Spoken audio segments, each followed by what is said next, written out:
But you don't care, no. You just don't care, no. I don't wanna play. Baby, I'm just fine. I don't need you anymore.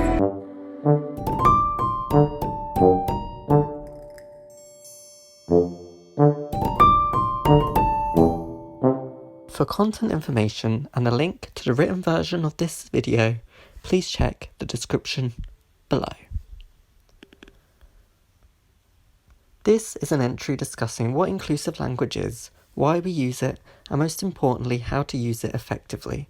This is my 50th blog entry that I have turned into a video, and I wanted to celebrate how I've used my voice to create 50 entries, and I thought having an entry focused solely on language would be the perfect way to not only celebrate my voice, but my identity and all identities, because all identities are worthy of respect. Before we get into this video, please consider checking out my links in the description below.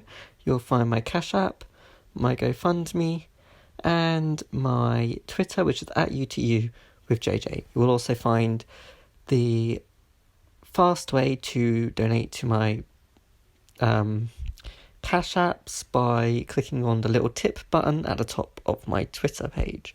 So thank you for your support, and let's get back into the video. What is inclusive language? Inclusive language is exactly what it says on the tin. It's language created with the sole purpose of including individuals. Inclusion is the concept of involving as many individuals into a conversation that they should be a part of. For example, if you were talking about university students rather than all individuals that exist within a university setting, such as general staff and lecturers, it would benefit the conversation more by specifically stating university students rather than university community or something akin to it. You are using language with the purpose of effectively communicating with as many as you need to. This could be a small group or a community of individuals, or the entire world population. It's important to understand the language that will benefit those you are trying to talk to or about. So who needs inclusive language? We all do. Every community has its own specific way of referring to themselves. The asexual community refers to themselves as the asexual or ace community. If they wanted to broaden the discussion to include other communities such as the aromantic, asensual or aplatonic communities, they should change their language to something that benefits all these communities. In this case, the language they would include the term aspec in some capacity. Aspec individuals are members of the greater queer community, and queer individuals are part of a community which benefits greatly from inclusive language. Society is built off societal norms such as heteronormativity and cisnormativity, and as such, language was created with the purpose of upholding those norms. This does not benefit any individual who isn't heterosexual or cisgender, and so we need to work towards using language that benefits these protected groups, rather than telling a young boy, when you get a girlfriend, tell them you might have a partner someday. I also remove the idea of when, because that young boy does not need a future partner to exist as their own entity. You may have noticed I just referred to that boy with the pronouns they, them. Why was this? It's because I don't know the boy myself, and don't know what pronouns benefit them, so therefore it makes sense to default to the inclusive pronouns, which themselves are a form of inclusive language. If I were to assume this boy used pronouns such as he, him, without knowing if they did, that would be an example of upholding cisnormativity. Just because you know an individual is a boy, because you were told such, doesn't mean that boy is cisgender.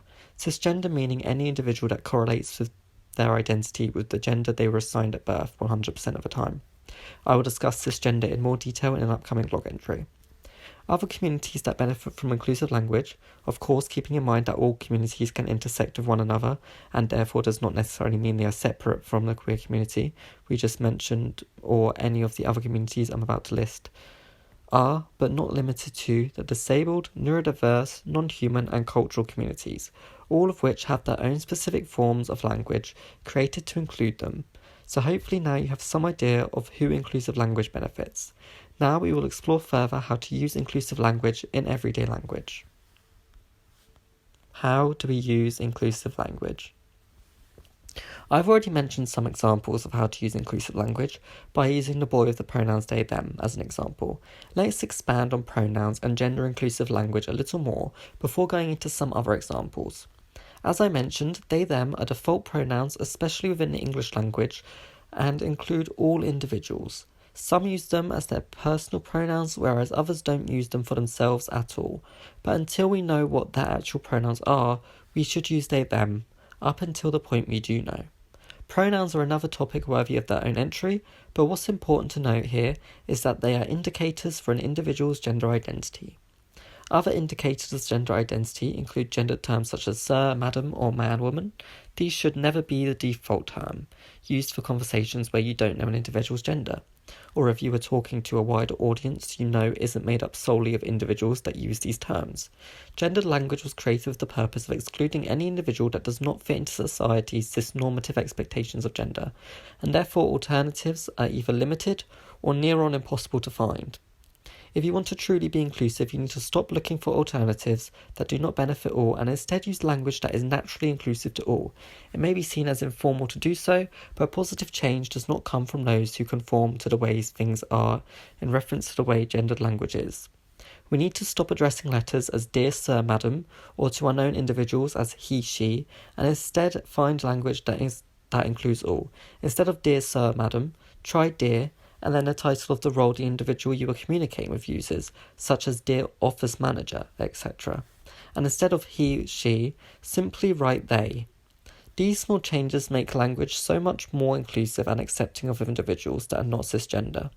I'm sure you've heard of movements such as, say, pregnant people instead of pregnant women, of course referring to the fact cisgender women are not the only ones who can become pregnant. Trans men, trans-masc, and non-binary individuals should also be included in discussions about pregnancy, but this leads to further problems you may not have considered. If you're enjoying this video, please consider checking out my Patreon, linked in the description below, and also linked at the top of my Twitter page at UTU with JJ. Now let's get back into the video. What do we do if those we are referring to are not people? Using people is a form of inclusive language, but it is not as far as inclusive language can go. Saying pregnant people instead of pregnant women may include trans and non-binary people, but it does not include all the non-human or otherkin individuals that exist, those who don't identify with the term people and or human. Inclusion should start with those that are included the least. Once we include them, we include all. These individuals have existed for centuries. They may be non-human, demi-human, and or otherkin for any reason such as cultural, due to their neurodiversity, or because they simply don't identify as people. The reason why isn't important. What is that they exist, and since they exist, we need to include them in conversations that include them. You may have noticed in this blog, and all my others, I use terms such as individuals instead of people for this exact reason.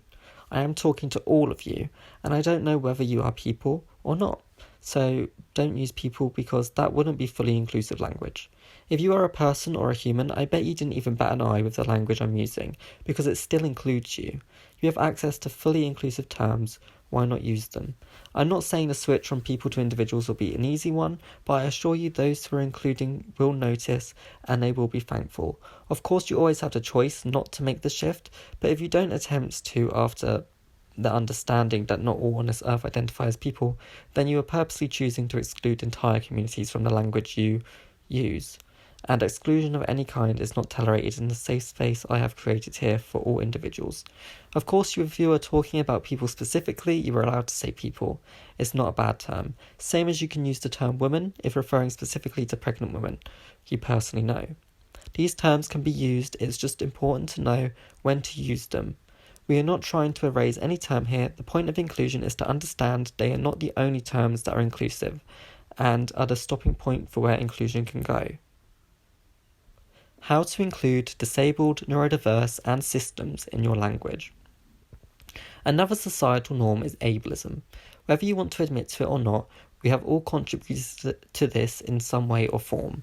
Terms such as stupid, dumb, mad, or crazy are all examples of ableist language you cannot use if you don't directly refer to the disabilities and or mental illnesses you have. I have chosen these specific examples because they are used directly or indirectly to cause offence to the disabilities I personally have. These are slurs I have reclaimed for myself. Of course, you don't have to reclaim them if they affect you, and I will never force them onto others. This is a discussion I've noticed is what angers individuals the most, and I get it. None of us want to be told the language we've used our whole lives is not meant for us to use, but change doesn't come without internal reflection of how each of us is contributing to the further exclusion of disabled individuals. The context you are using the language is not relevant. It doesn't matter if you're using it casually or as a joke. The language was created with the intention of harming disabled individuals. I fully recommend doing your own further research into what language is and isn't ableist. It is never okay to use a slur of any kind. Of course, some slurs are undoubtedly worse than others, but that doesn't mean other slurs, ableist slurs especially, are no less hurtful to hear. Since you can't tell if an individual is or isn't disabled, I prefer to leave it to the conscience of the individual using the slur as to whether or not they should be using it. As we are on the topic of inclusive language for disabled individuals, I need to discuss what identity-first language is and why it should be used over person-first language. Identity-first language places the disability or condition before an individual, for example, autistic individual, instead of individual with autism. Identity-first language is preferred for the majority of disabled individuals because it places an emphasis on the fact our disabilities are a part of who we are, rather than an affliction that devalues who we are as individuals. Our disabilities empower us. It's not always easy to use identity-first language because language used for disabled individuals was created by abled individuals in order to other us from society. In these cases, we need to be creative. Let's take my disability as an example. I have fibromyalgia. I would not say I'm an individual with fibromyalgia, I would say I'm a fibro warrior instead. If you're not sure what term to use, please ask the individual you're talking to.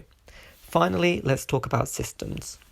Not all systems consider themselves to be disabled, but most systems consider themselves to be neurodiverse, which is why I am mentioning them here. Systems are multiple identities that exist within the same body or vessel, each with their own distinct personalities. I myself am a system with 5 individuals I share a body with. Their names are Mareep, Ozzy, Dash, Duncan, and Silent, if you were curious. Systems, of course, deserve to be included within conversations as well. And it's for this reason we need to stop referring to individuals by singular terms. For example, everyone should become all instead. Again, just like with including non-humans, changing our language is not always easy, but change is always good, and I recommend doing your own research about systems to get a better understanding of how to include us in your language. I will of course be doing a blog entry on the subject down the line. So that concludes this entry on how to use inclusive language. I hope this was able to help you understand how to be more inclusive in the language you use. Honestly, there is still so much left to discuss, so don't be afraid to leave your questions down below. And if you want to see a part 2, let me know in the comments. Also, if I've missed anything, be sure to let me know so I can amend this entry when needed. Thank you for taking the time to check out this entry, and I will see you all soon. Sorry about my voice breaking near the end, but I have been talking for non-stop. Anyway, please consider subscribing, liking, sharing my channel to help support me. Comment down below your thoughts, as I mentioned.